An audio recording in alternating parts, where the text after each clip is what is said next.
नेपालमा हामीले Nepali communist party निर्माणको प्रक्रिया अगाडि बढायौं। यसलाई मान्छेले विभिन्न ढंगले अर्थाउन सक्छन्, तर आजको संकट हल गर्नका निम्ति हाम्रो पार्टी आज नेपाली कम्युनिस्ट पार्टी बनेर एउटा एकताको नयाँ अभियानमा अगाडि बढेको छ।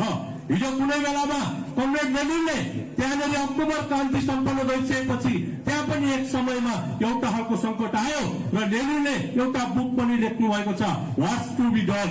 त्यसो गर्दा उहाँले समाजवाद लागू गरेर मात्रै यहाँको संकट हल गर्न सकिन्छ भनेर लेनिनले समाजवाद लागू गर्नुभएको थियो। आज हामी नेपालको सन्दर्भमा हामीले आजको संकट हल गर्नका निम्ति चाहे राष्ट्रिय स्वाधीनताको कुरा गरौं या सार्वभौमिकताको कुरा गरौं या हाम्रो भौगोलिक अखण्डताको अथवा यहाँको हाम्रो उपलब्धिहरूको रक्षा विकास र प्रयोगको पनि कुरा गरौं, यी सबै सन्दर्भमा उत्पन्न संकटलाई हल गर्नका निम्ति हामी एकताको नयाँ महाअभियानमा गएका हौं। त्यसो गर्दा एकताको पहिलो कुरा हामी आजको यो संकटलाई हल गरेर मुलुकलाई अगाडि लैजान सक्छौं भनेर यो एकतामा अगाडि बढिराखेका छौं। दोस्रो कुरा, एकता हाम्रो आकस्मिक होइन।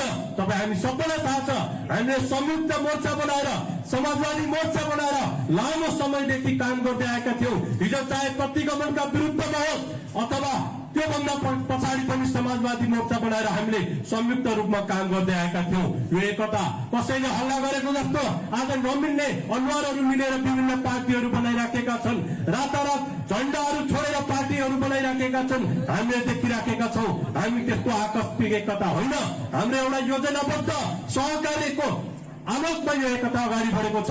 दोस्रो कुरा मैले जोड्न चाहन्छु, तेस्रो कुरा हाम्रो एकता केवल चुनावका निम्ति होइन। आज चुनावका निम्ति पार्टीहरू उम्रेका छन्, जन्मेका छन्, हामीले देखेका छौं। हाम्रो एकता समाजवादका निम्ति हो, यो कुरा हामीले भुल्न हुन्न। सबै कमरेडहरूले हामीले यो कुरालाई आत्मसात गर्यौं भने हाम्रो एकता समाजवादका निम्ति हो।